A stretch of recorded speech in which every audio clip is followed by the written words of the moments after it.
নিজের হাতে কিছু কাপড় দিয়ে করব ডাইনিংয়ের একটা কাভার। কেমন হলো আমার ডাইনিংয়ের কাভার অবশ্যই একটু কমেন্ট করে জানাবেন। চারিপাশে সুন্দর করে কুচি দিয়েছি আর লেস নিয়েছি। লেসটা সুন্দরভাবে আশেপাশে দিয়ে নিব। আর এই তো একদম পারফেক্টভাবে রেডি করে আমি আমার ডাইনিংয়ে সেট করে নিচ্ছি। পাশে সুন্দর করে কুচি দিয়েছি, লেসটা লাগিয়েছি, সব মিলিয়ে বেশ সুন্দরই লাগছে। আর আমি এখানে 2টা কালারের কাপড় ব্যবহার করেছি।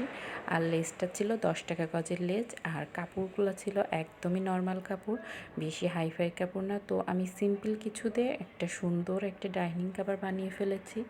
দেখতেও যেমন সুন্দর লাগছে, মাশাআল্লাহ আমার ঘরের সৌন্দর্যটাও ওইভাবে বেড়ে গিয়েছে। আর আপনাদের কাছে কেমন লাগলো অবশ্যই কমেন্ট করে জানাবেন। কম জিনিস বা হালকা পাতলা কোনো জিনিস দিয়ে কিছু বানাইলে, সুন্দরভাবে বানাইলে, মন থেকে সুন্দর করে বানালে অবশ্যই সুন্দর হয় আর অবশ্যই আপনার ঘরকে সুন্দর করে তোলে। আসসালামু আলাইকুম।